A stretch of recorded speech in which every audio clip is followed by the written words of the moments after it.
Ok, bueno, para los que me conocen, mi nombre es Ireli Lozada y vamos a continuar con el ciclo de seminarios para el día de hoy con enfermedad de Menetrier, linfoma gástrico y amiloidosis gastrointestinal.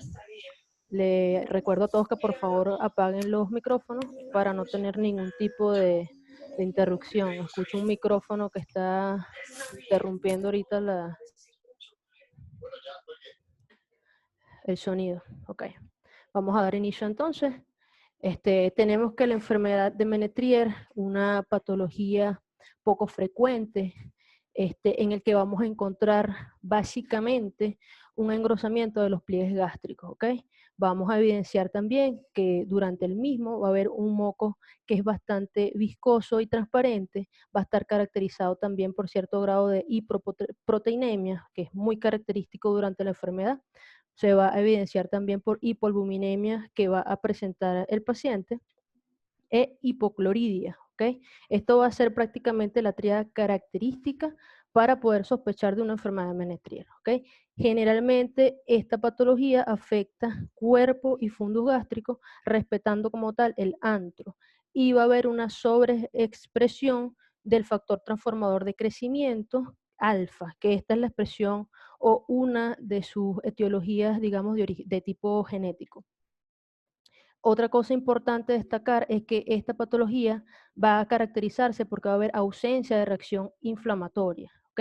Algunos autores lo refieren como una gastropatía hipertrófica, sin embargo, otros no están de acuerdo con el término y se ha utilizado una gastropatía con pliegues gástricos engrosados. Pero lo importante de este tipo de gastropatías que son con pliegues gástricos engrosados o bien llamadas hipertróficas es que va a haber una ausencia de la reacción inflamatoria. Esto es importante destacarlo. Hablando un poco de la historia, tenemos que fue descrita por primera vez por Pierre Menetrier en 1888. Sin embargo, en 1889 fue que se definió como tal como una enfermedad independiente del cáncer gástrico, ya que la primera vez que fue descrita, esto se evidenció en autopsias en pacientes con cáncer gástrico. Posteriormente, en el 89, ya se podía hablar como la enfermedad de Menetrier, ya como una patología, digamos, precancerígena. En cuanto a la etiología, vamos a tener varios factores de los cuales pueden estar involucrados principalmente los factores infecciosos. La que se relaciona más con los pacientes adultos es aquellos asociados al Helicobacter pylori, ¿ok? Por lo cual esto es una de las terapias de tratamiento.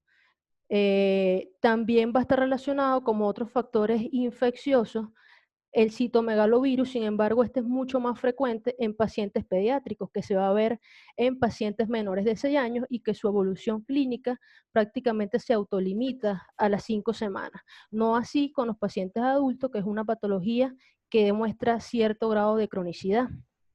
También van a haber factores autoinmunitarios con respecto a exposición alergénica o anticuerpos contra las células parietales oxínticas y aquellos factores también de tipo genético, como ya lo comenté, por la sobreexposición de factores transformadores de crecimiento.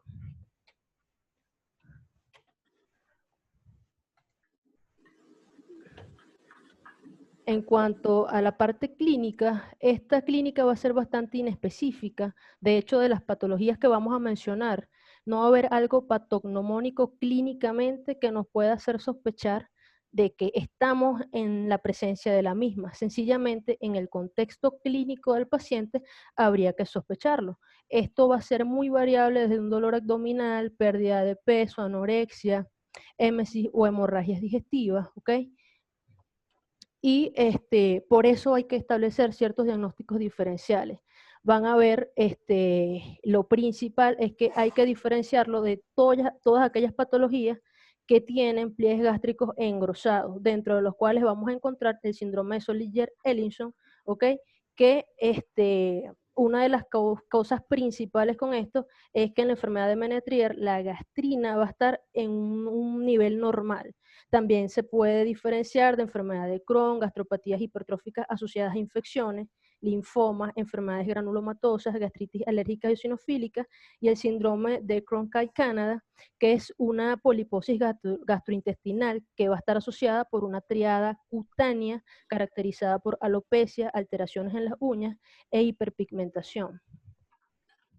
dentro del cuadro diagnóstico vamos a resaltar la parte imagenológica, radiológica, aunque no es como tal confirmatorio, pero son ciertos estudios de extensión que nos van a ayudar para establecer el espesor, que es lo que se va a evidenciar de la mucosa gástrica.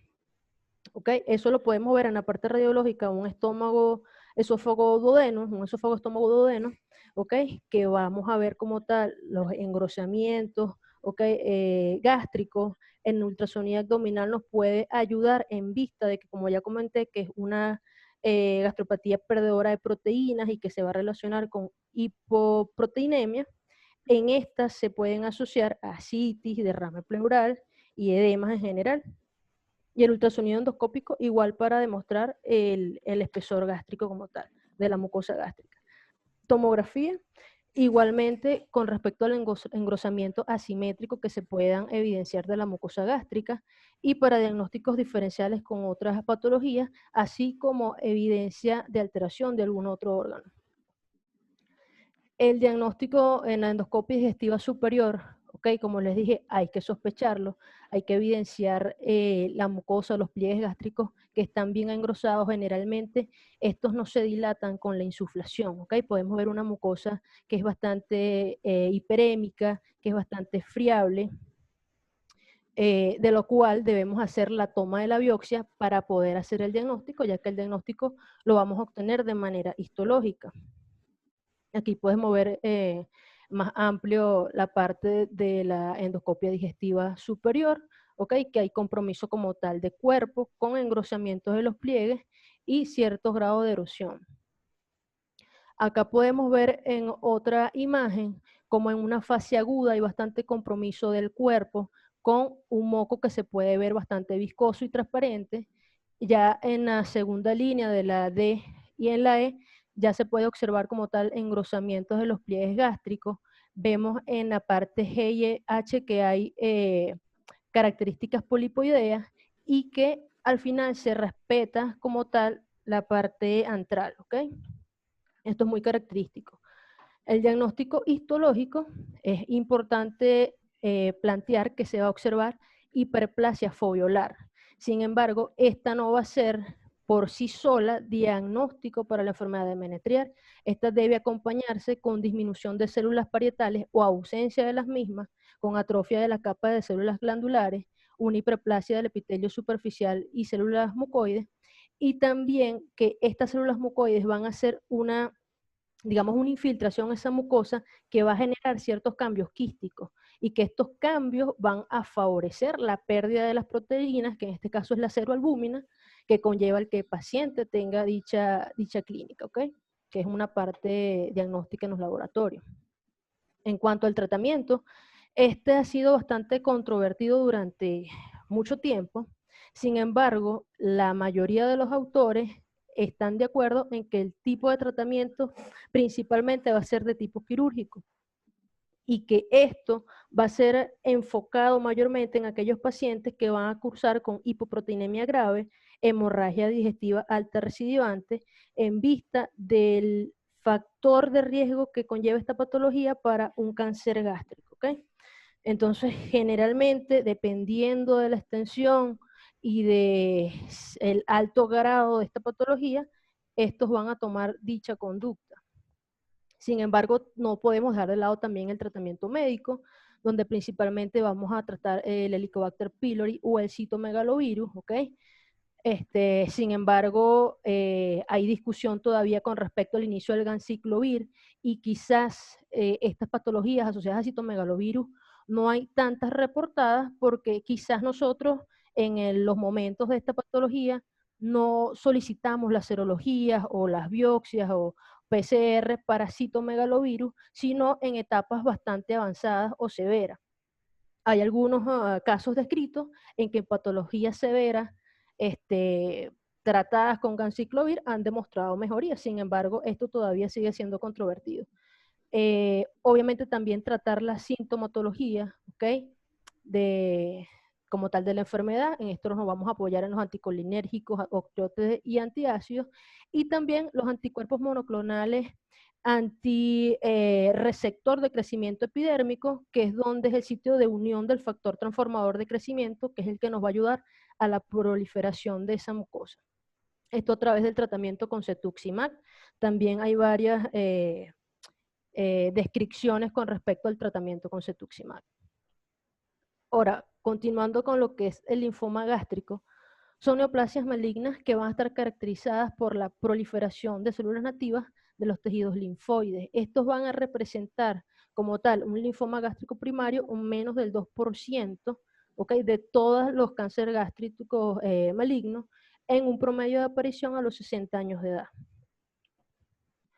Igual hablando un poco de historia, tenemos a Isaacson y Wright en 1983 que describieron un subtipo de linfoma no-Hodgkin gastrointestinal que se parecía a la enfermedad intestinal inmunoproliferativa y que esto tenía cierta relación o parecido con lo que eran las placas de Peyer, ¿okay?, que fue cuando principalmente ellos tuvieron esta descripción.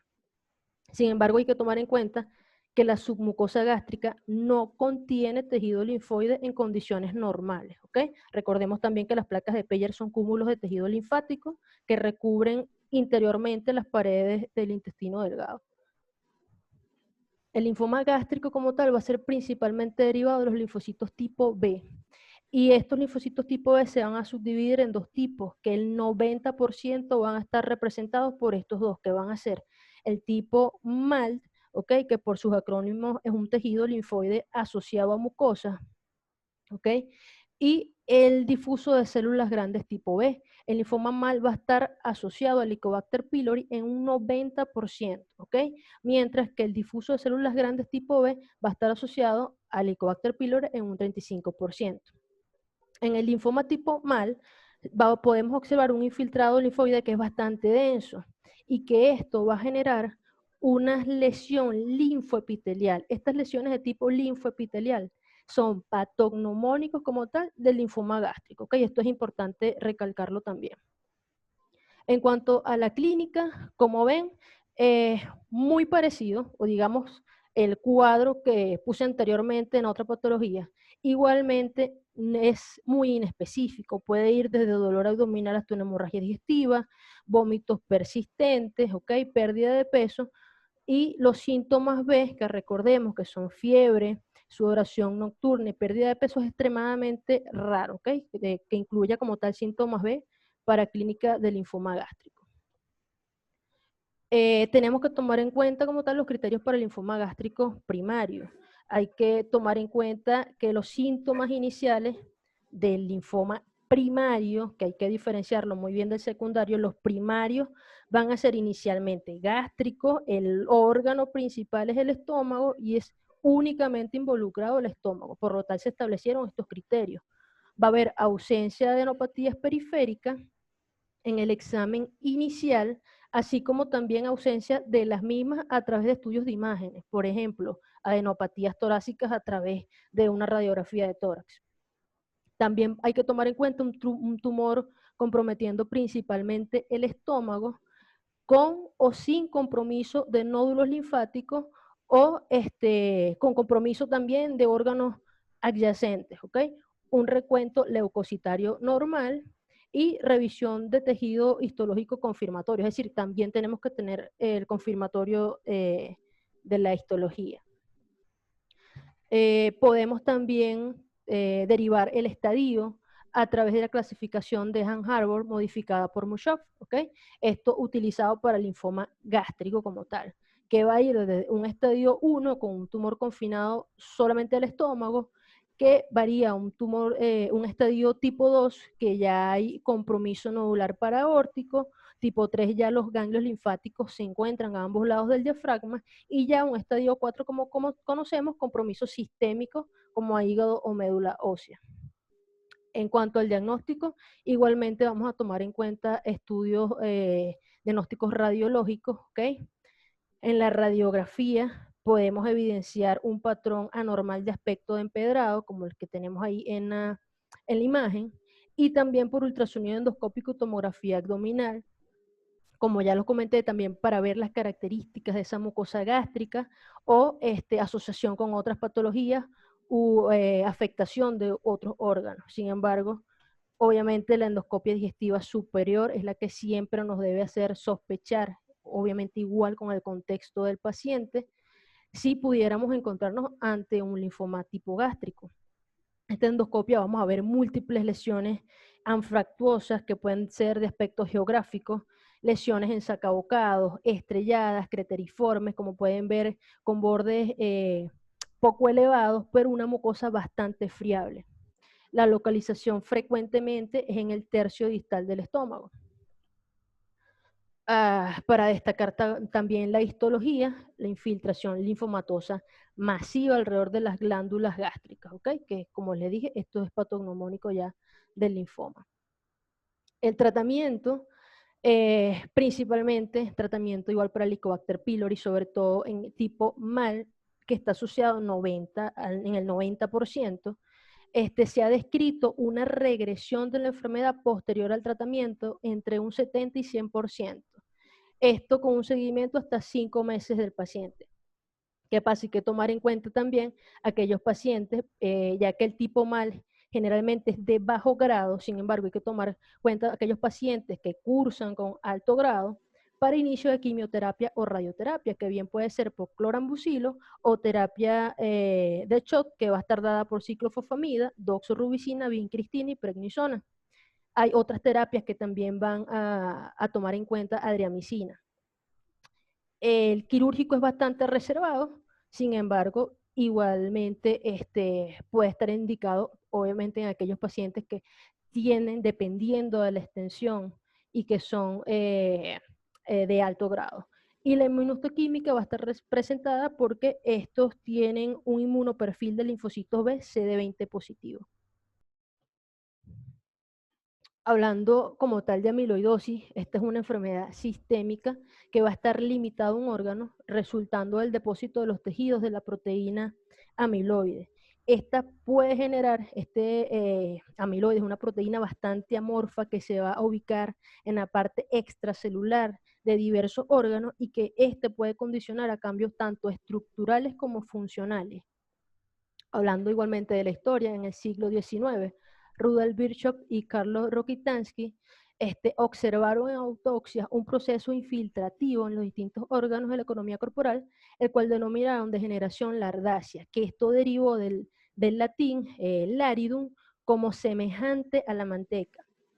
Al conservar esos órganos en yodo, se comprobó que adquirían una coloración azul semejante al almidón, que por allí es donde deriva la palabra amiloidosis, del griego amilon, almidón, y eidos, forma.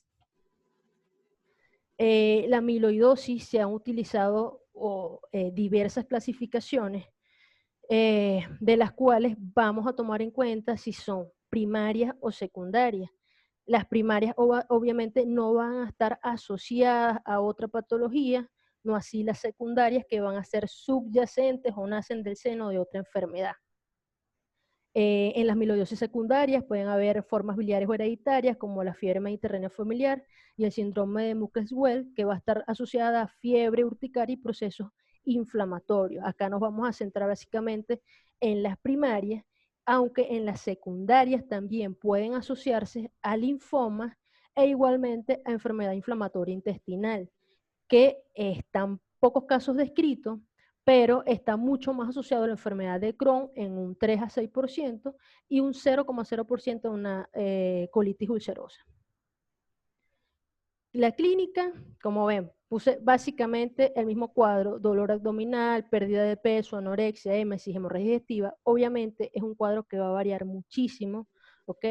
Pero podemos basar que estas 3 patologías mencionadas se pueden subdividir en 4 grandes grupos clínicos, que van a ser una hemorragia digestiva, en síndromes malabsortivos, en dimotilidad gastrointestinal crónica y gastroenteropatía perdedora de proteínas. Esto hay que tomarlo en cuenta para poder hacer diagnósticos diferenciales y poder orientarnos y sospechar ante qué patología podemos estar cursando.